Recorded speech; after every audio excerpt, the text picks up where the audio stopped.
Hello there, all you lovely witches and seekers. It's Dark Winter Moon again, and today I will be sharing with you an interview with the mystical, magical candle making master behind the Mystic Morpheus Candle shop on Etsy. But before we get into that, if you like what I'm doing and you would like to support me in continuing to provide this content for you, then please consider liking, subscribing, commenting, and of course joining me on Patreon. So I first came across Nolan when I was searching for a deity candle for an altar that I was building for Lord Zeus. And when I first saw Mystic Morpheus Candles, I was drawn to not only their beauty, but their mystical power that was just radiating from the page. I knew immediately that on an aesthetic and magical and intuitive level that his candles were exactly what I was looking for. What I really feel sets Nolan apart is his ability to work on a deep, intuitive, and magical level to create a magical work of art. This makes Mystic Morpheus Candles a ready-made way to connect with your deity or power. So without further ado, let's get into the interview. So, like I said, everyone, this is Nolan Sheridan, the owner and creative hand behind Mystic Morpheus on Etsy. And he has been so gracious as to share his time with us and answer some questions. So, hello, Nolan. Hello, pleasure to be here. Awesome. So, how about we just start with the first question? Could you tell us a little about your journey into witchcraft and magic and what led you there? Yeah, so I was raised Roman Catholic, Irish Roman Catholic, which Mm. sucked. Knew very early on was not for me. Yeah, I kind of floated around for a while when I was younger. A relative taught me about a lot of like Eastern theologies, like Taoism. I got really into that in like junior high school, but it wasn't until high school I met my best friend at the time. Their family was practicing Wiccans, and so I really liked the individuality of it. I really liked the kind of freedom of expression it brought, and I really liked how it did not force me to like submit myself to a higher authority, but just live with the natural authorities that exist in nature. And I really, really liked it. As I learned more, I learned that Wicca specifically was not the best fit for me. You know, the focus on just two deities and that polarity, and it didn't quite fit my particular needs. I still to this day have not really named one particular branch of the craft that I have ascribed to. I dabble in quite a bit of Celtic shamanism and a lot of like herbalism. I make a cup of tea like nobody else. um, I definitely have gotten in recent years more into like deific witchcraft, really exploring lots of different deities and you know the energies they bring and what they represent to different people. Has been a really really enjoyable experience that I've actually been able to accelerate through the candle shop. That's been really good. Like I said, I don't know what the name for what I do is. I do a lot of, you know, divination kind of things, tarot, rune casting, still Mhm. keeping up with those Eastern theologies. I use the I Ching workbook, or not as much anymore, but I know how. Yeah. um, Lots of, you know, mantra focused, crystal focused. I've got lots of, you know, music therapy for everything from myself to my plants. I love that. Just whatever I feel fits my needs in the moment and whatever I can do to make slightly positive impact in the world is kind of what I'm drawn to. So not, Yeah, yeah. I love that. Yeah, I feel like that sort of eclectic approach to witchcraft, kind of after Wicca, is a pretty common story. I have a similar experience. I feel like Wicca is kind of the gateway to witchcraft, and then like a lot of times, you start to piece together, or we start to piece together our own kind of path out of that route. So yeah, very cool. Well, and you kind of alluded to this already, but do you work with any particular deity or deities? So I didn't used to. My upbringing in Catholicism really made me against worshiping any kind of like singular conscious higher power. I really didn't like the idea of like a perfect god ruling over all of the not so perfect things in the world. And Or whatever people stance on that, totally fine. It just didn't feel right for me. So I they kind of resisted deific witchcraft for a very long time. It wasn't actually until my dog got hit by a car a couple years ago, mm, right outside my house, and I um, driving him to the vet. He was like not moving. He was like passing in and out of consciousness. He like couldn't walk. mm, And yeah, as I'm hysterically driving, crying, a hazard to everyone on the road, yeah, I called out to Hecate, who, you know, dogs are one of her sacred domains. And I was like, look, I don't do this. I don't know how to pray. I have no idea like how this works, but like, please help and I will do nice things for you. or And I got to the vet and I carried Kovu in, and 5 minutes later, he was walking out on a leash, happy, wagging his tail, and walked away with nothing but a corneal scratch after getting hit by an SUV. So, wow. and he's a Pomeranian. So, Right, not a um, big puppy. no, so something was looking out for me. I mean, Mm, someone was looking out for those puppies, and yeah, kind of shifted my that's view. great. Nowadays, I kind of shifted a little bit more toward observing different deities at different times of the year, kind of when they're in their more active stages. So springtime, I tend to err more toward Hera. Um, Winter, still stick by Hecate. Late fall, still with Hecate. Summer, I've branched out a few different ways. For a while, it was Cernunnos. I'm very, very much into like the Celtic shamanism side of things and Celtic folklore. I actually am an Irish speaker, so I am very into Very um, cool. the deeper connections there. It allowed me to like, perform ritual in a language native to that, to its origins, which felt really cool. That's very I've cool. been hanging out with Freya quite a bit lately, um, and her brother, who is kind of wild, but it's fine. But yeah, through the candle shop, I've had to research quite a few deities that are like not ones I ever would have thought to work with, and researching and preparing like blessings for that deity for each candle that I do is probably the most interesting part of running the shop. Custom Sure. orders are my favorite for that reason. Absolutely. Well, I feel like that's what joined me or drew me to your shop.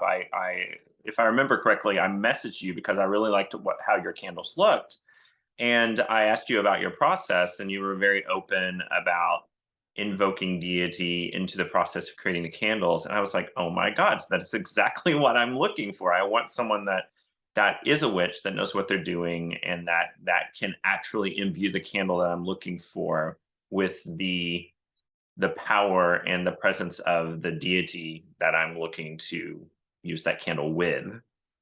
Definitely. Um, so could you tell us a little bit more about that process then? Sure. So making the candle starts the same way I assume any candle maker does. You melt the stuff together, you add the dyes, you add the fragrance oils that you want.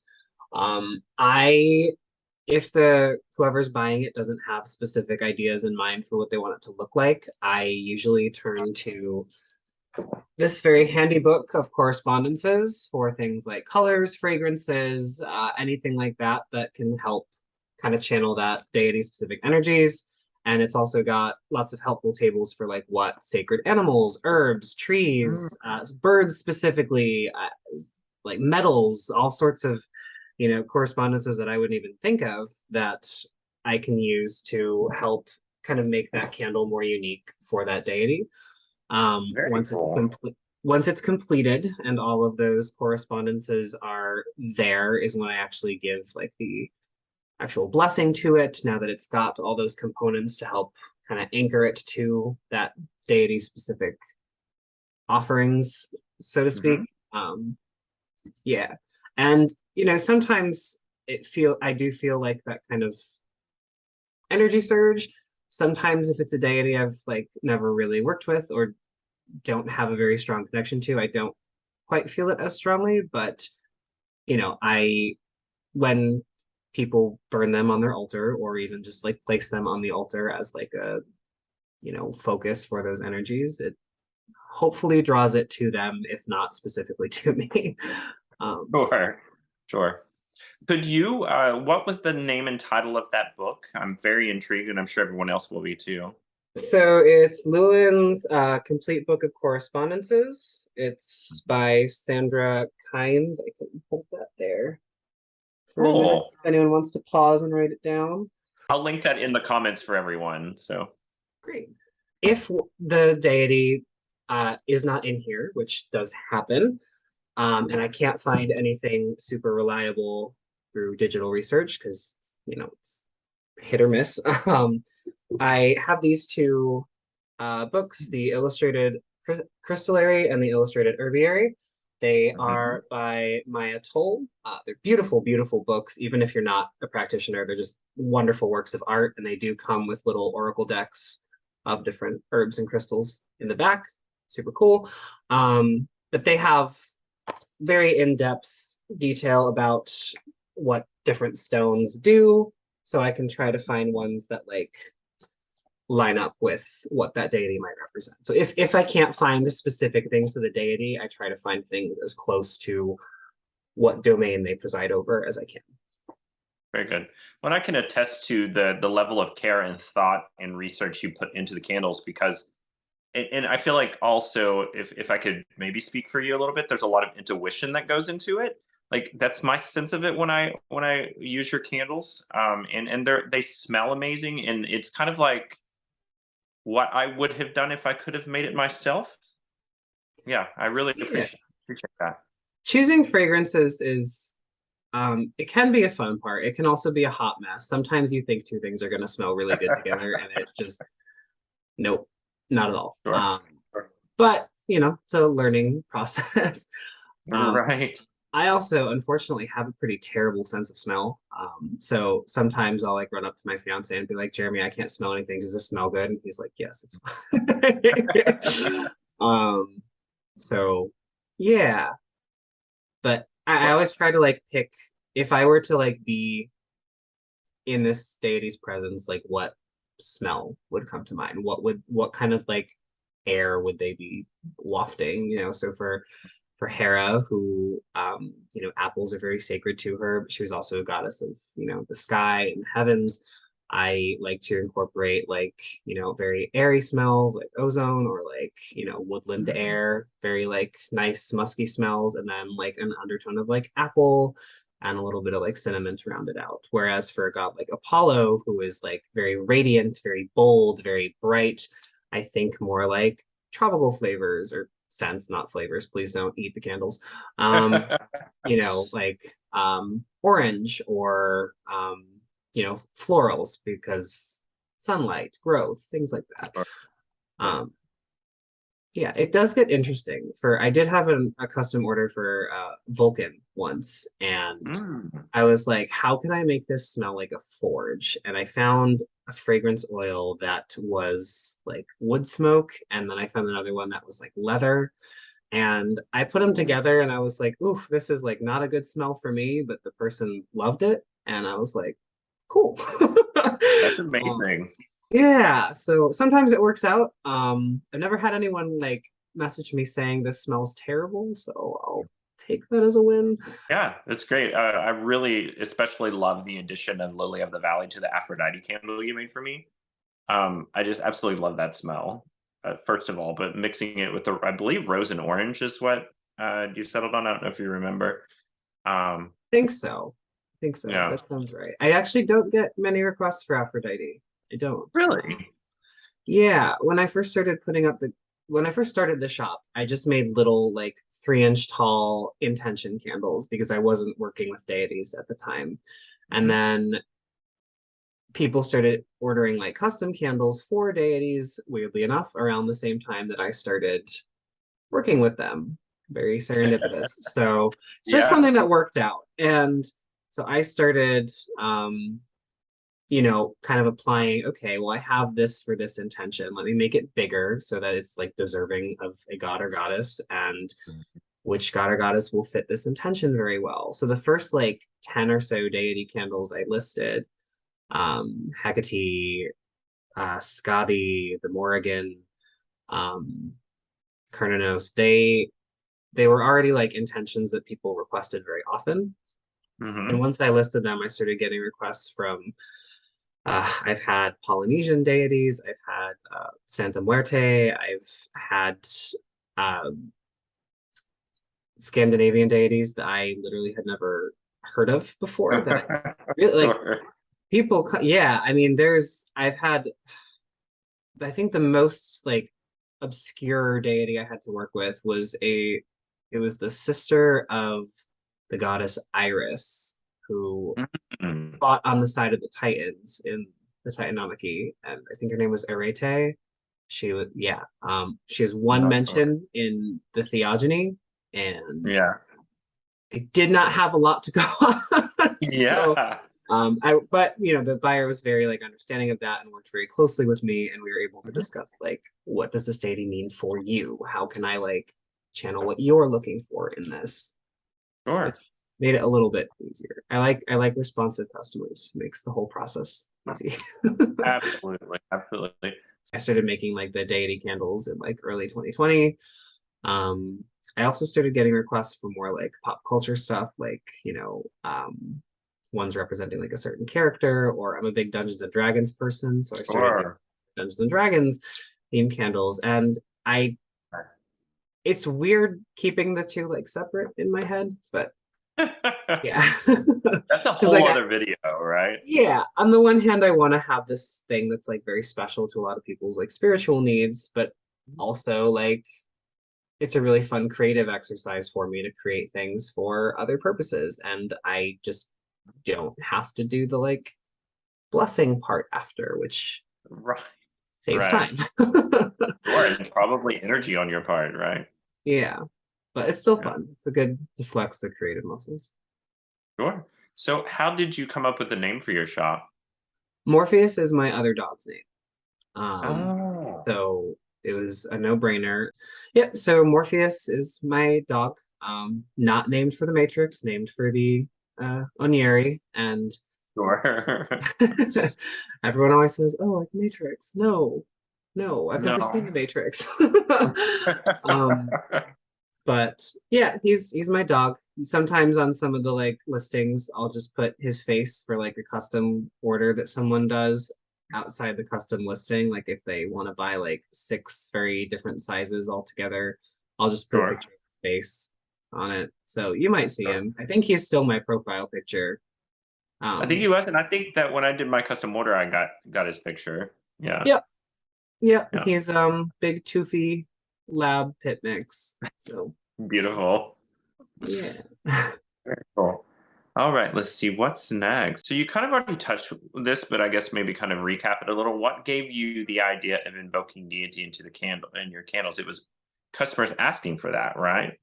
Yeah, so I started getting requests for it around the same time as I started like working with my first like deities seriously. And Sure. Sure.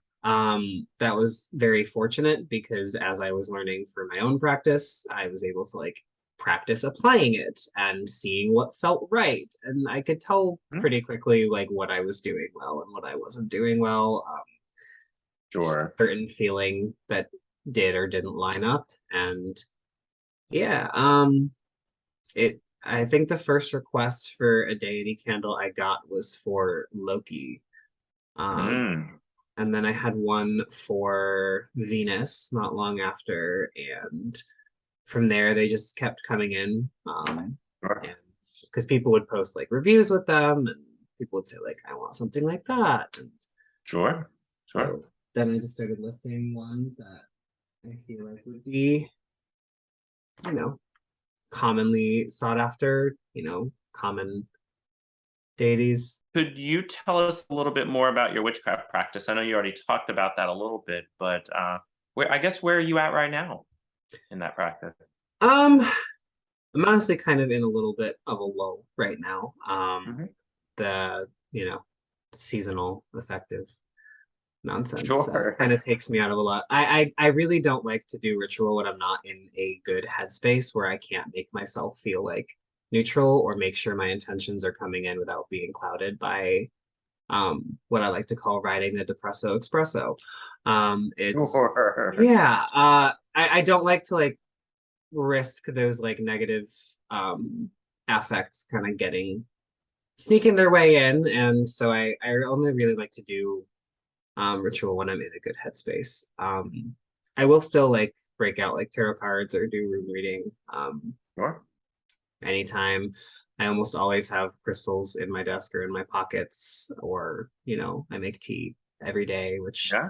I know some people don't see as like witchcraft, but Really I is. wholeheartedly disagree. Anything you put care and intention into and you are using to help bring about some sort of change, to me, is what it's all about.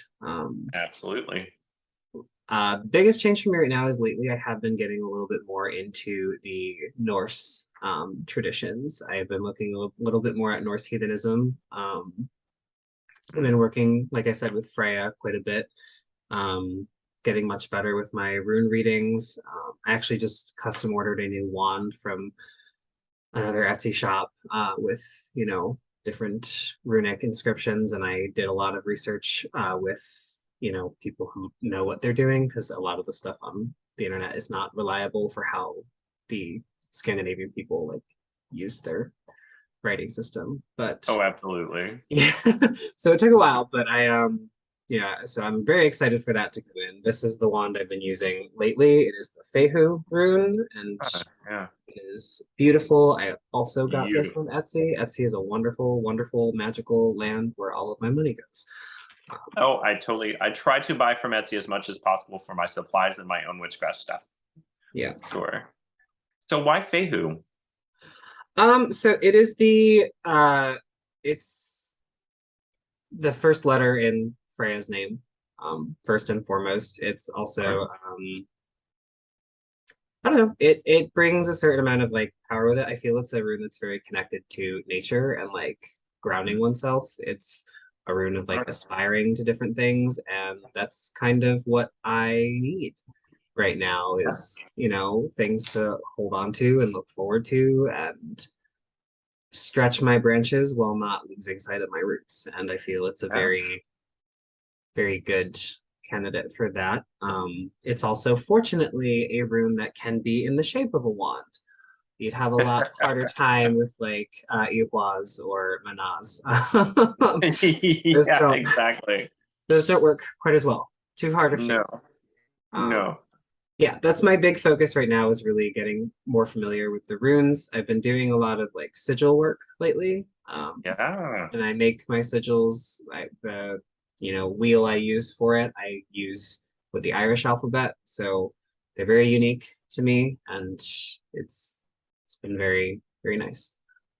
That's kind of Cool. been my big focus in the last few months was rune reading and sigil work. So Totally fair. I love it. I love it. So far, what has been your most powerful witchcraft experience? oof. Well, I kind of gave the dog story. I don't think I can top, screaming to Hecate and suddenly my dog is like walking around fine. Yeah, Um, that's pretty amazing.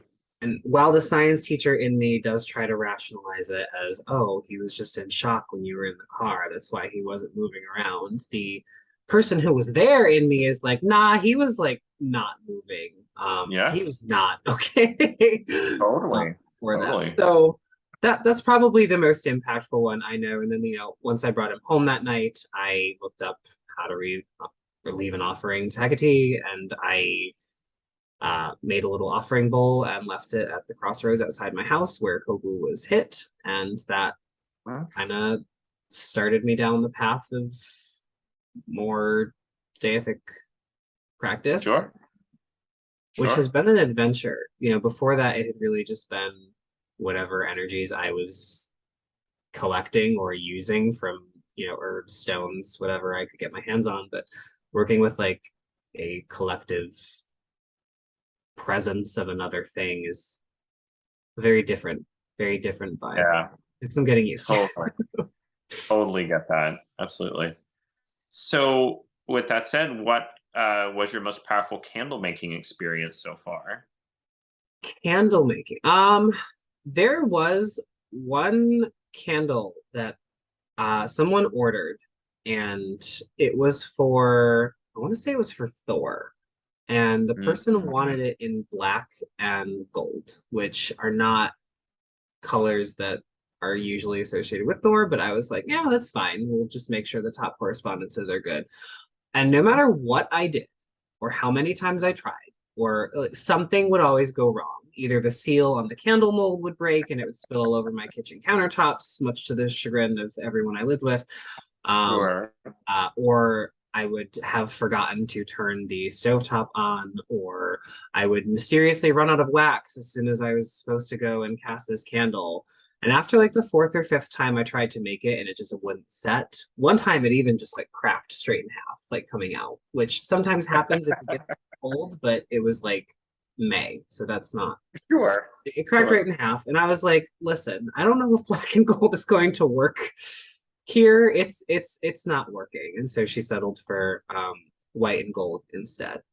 Um, I also, I don't know if you're familiar with the Order of Saint Bríd, the Irish.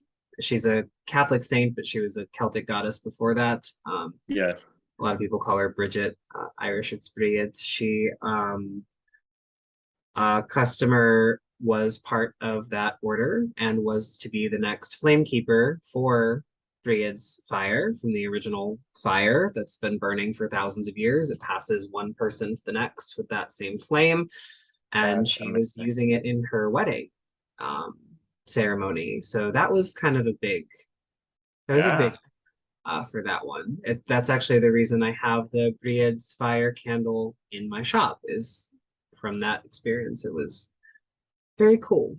I didn't know much about it at the time, so it was like looking back and seeing how like seriously kept up it was after all these years is Mhm. pretty cool experience. That is so cool. That is so cool.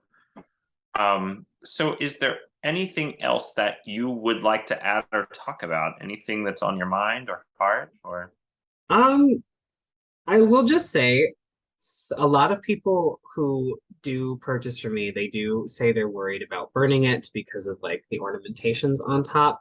I don't use any glues. I don't use anything that's flammable other than the wick, and obviously some of the herbs can catch fire, but everything's perfectly dried out, every flower. So worst that'll happen is it flames up for half a second and goes out. The good news is just how candles work. The wax pool, things fall in and they won't catch fire. It's pretty safe. I've never had anyone, say anything's caught fire. I've never had any fires catch with one I've made for myself. I do get some people who say they're afraid to burn them because they're too pretty. And so they'll request like a right? smaller wick to just burn like a hole down the middle and leave like the shell of the candle intact. And so I've done that Okay. before for repeat customers who want to like preserve the outside. Um, Cool. so I'm very excited because I haven't yet gotten to the bottom of one of your candles, but I watch things fall in and I'm like, ooh, I can't wait to get to the bottom and be able to pull all these things out. Like to me, I love that part of it. So definitely, definitely, yeah. it's fun. I used to worry a lot that like one of the crystals would fall in and snuff the wick out, but nobody's ever told me that's happened. I do use hemp wicks, so they're very Mm. low um, carcinogen production, low smoke production. They're as safe as I can make them. I do make soy candles in jars. The Mm. blend I use for the pillar candles, unfortunately, soy just doesn't stand up. Pure like soy wax doesn't stand up. It'll crumble and crack. It's too soft. So I use Sure. as high of a soy blend as I can with like a small amount of paraffin in. I believe it's like a 70-30 split there. But Sure. um, yeah, I buy as many of my crystals local as I can, unless someone requests something very specific, and then I have Mhm. to order it from somewhere else, usually Etsy. But Sure. Very cool. Yeah, that's great. Anything else? um, that's kind of the big things people normally ask. I have had like the odd request for like hexing candles, cursing candles, and that's not really my particular path I walk. No shade to Oh, those who do, but sure. um, so that's like the one request I don't really take. I That's have had totally fair. I've had people request like certain like animal things like snake skin or bird feathers or whatever. Totally happy to do that. I have both snakes and birds, so I Mhm. guess you could say they're locally sourced materials. But Right, right. yeah, Very so cool. very open to requests, very open to challenges. I've had requests for everything from deities to someone requested a candle themed after linemen, like the guys who climb the telephone poles, because their husband was a lineman. Cool. So That I made interesting. that. Yeah. Yeah. um, but yeah, so that's kind of it for me. I love what I do. It's, a great way to keep me close to my practice especially Mhm. when I feel like I don't have time to like devote to like actual ritual. This is a great way for me to feel like I'm connected and still working within the craft while fitting into Sure. like busy schedule. So Sure. Sure. And hopefully making at least a little bit of money along the yeah, so way. I'm a middle school science teacher. I don't make great money. So Right. this is a good side hustle. In addition to Yeah. all the spiritual aspects, I just feel like calling it a side hustle like totally throws spirituality out the window. So I was hoping to not go there, but you Right. brought it up. So Yeah. Well, uh, totally, totally. Very cool. Well, thank you so much, Nolan. And um, I'm sure we'll do this again sometime. yeah, I'll make sure to link all your information in the pinned comment on this video so that everyone can find you in your shop. yeah. And yeah, have a wonderful evening and thank you so much. Thank you. You as well. Well, as always, thank you all so much. Nolan's details are linked in the pinned comment. Please check him out, and you all have a wonderful and blessed weekend. Blessed be. Mwah.